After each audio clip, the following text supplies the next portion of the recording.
Hey folks, Mark here. Goals of training part 3.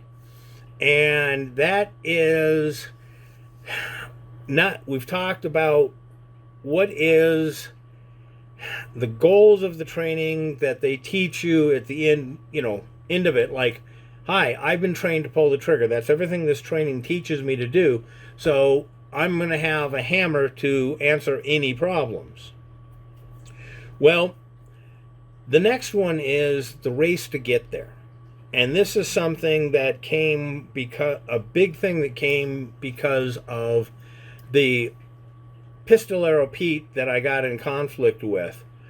And it wasn't just that their goal was to shoot, right? That all their training was oriented on getting that bang bang. What also became very, very apparent in what they were teaching, their doctrine, their accepted, truths, were that they were teaching it was a race to the shoot. And that, especially in the quick draw community, and I don't mean the recreationist guys, I'm talking about the high speed, low drag, tactical operators who are into the sub-second draw. Now, again, I'm going to make this a little specific to the shooting world, but it also kind of goes to knife and punching, etc., etc. And that is, they are really obsessed to getting to lethal force as quickly as possible. So they're like, they do timing to see how fast they can get their draw, right? Now, there's all kinds of problems with that. And number one, this is something that it kind of goes back to I say, hey, in certain circumstances and certain lifestyles, you may not want to carry one in the chamber. Okay? Now, this is anathema. This is heresy. This is like, oh my God, you're going to get people killed because they're not going to have time to do this before they die.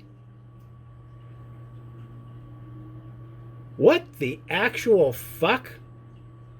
Okay, number one, I have lived a life where I have been ambushed. I have lived a life where people have jumped out of nowhere and tried to kill me.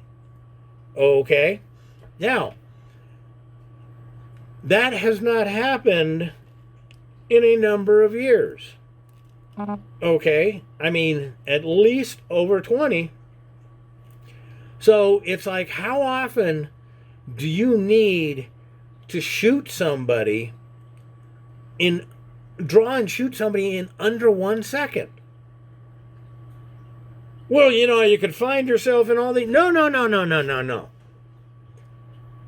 I've lived the lifestyle where that shit happens, and I know what kind of conditions make that happen. Okay? And under those conditions, I would not only tell people carry one in the chamber, but fuck, I've walked into situations with a gun in my hand. Right? Ain't no talking about, well, have the safety on, etc. No, the gun was ready to go. Okay? And on a few occasions, my finger was on the trigger. But, oh my God, you violate gun safety. Yeah, you're right. Okay? I'm in a situation where there's a good chance I'm going to have to shoot somebody. And this is for real. This isn't make-believe fantasy. But the fantasy crowd is like, yeah, you should always have one in the chamber so you don't waste time, because that'll get you killed. Right? Now, I was talking to a hardcore operator, and he was asking about this, and I explained this is, something I do in civilian context. Yes, when I'm on the clock, I carry one in the chamber, yada, yada, yada, yada. All this stuff of, yes, ready to go, because in those circumstances, shit can come out of nowhere. Everyday life, do I really need that? And especially given my past and the fact that I have reflexes that can make things ugly, I want to slow down, right? And we'll do another video about moving away from lethal force as fast as possible. But I want to slow down to make sure I'm not making a mistake. I'm not shooting the wrong person. I'm not using lethal force because I'm so damn quick. I couldn't help myself. And, the funny thing was, I explained that to this guy. And again, he is a legitimate operator. And his response was, okay, mistakes happen. Got it. I understand. Right? Well, the problem with training to get to the chute so fast is, yes, mistakes happen. Okay? If I have a speed drawn slice that I have practiced, I have been trained to do, I practice, that is not going to do you much good, or you're not going to have a happy result if you do that on somebody, on your family, or if some idiot decides to like pull a practical joke, right? And I mean, please understand, there are times and places that this training or training for that goal is absolutely necessary. But are you in those circumstances? Is your lifestyle, your job, are you on the clock? Okay. If not, then do you really need it? Okay. Simple concept. Now, I was, Terry Trahan and I were at a Viodite and we were teaching. And something that Rory teaches that I really do appreciate is an automatic response to an attack using your flinch response. Wow, love it. He noted that Tony Blauer's spear, which he, touts all Blauer does, is a flinch response. A very common flinch response is, whoa, wait a minute, you stick up your hands. You take that, modify it, it becomes a, quote, spear.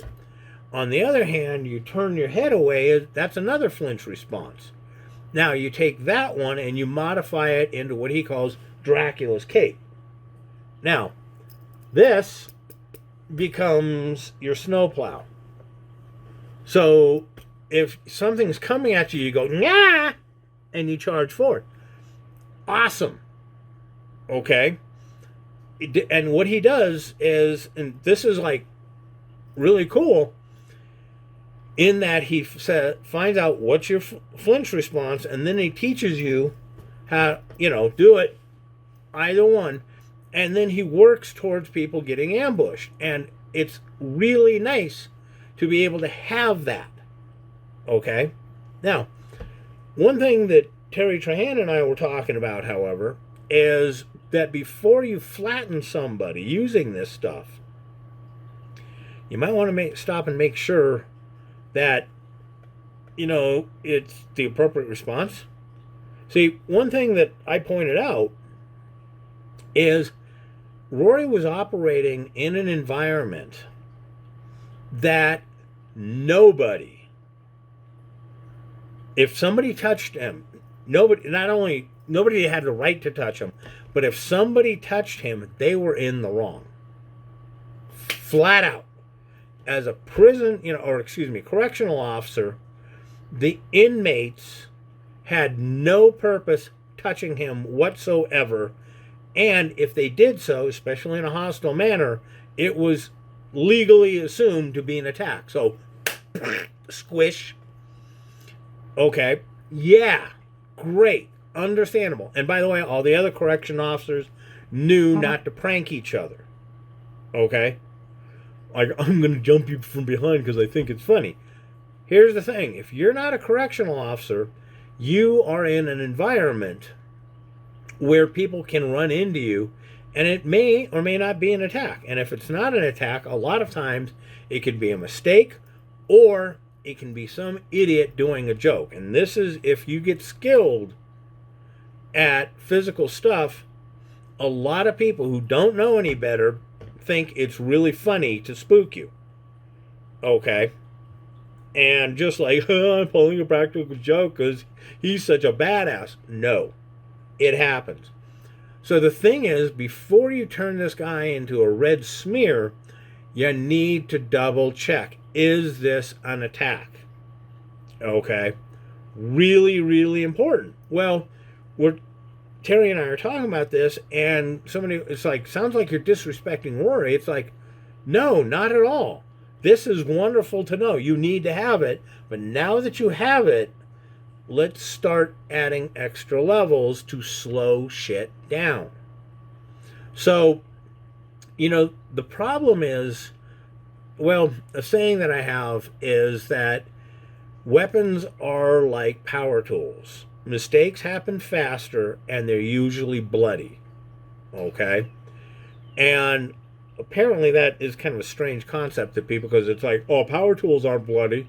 Yeah, well, when you fuck up with them, they can get blood on them. But more, there's blood all over everywhere. But weapons are the same thing. If your reflexes, and this comes back to your training, okay? If your training tells you that what's going to keep you alive in a dangerous situation is how fast you can draw and shoot, you got problems. See? So it's not just the goal of pulling the trigger. A lot of times you can get in trouble because the training is telling you to get there as fast as you can. And again, you really want to slow down. Now, I'm going to do another video and we'll talk about it, but stop and look at, seriously consider what your training is ingraining in you to assume is true and is the answer to your problem. Because basically, if your answer to any problem is blank and you're then training to overdo it, you're setting yourself up for all kinds of horrible legal problems, to say nothing about the trauma that's going to happen if you make a mistake.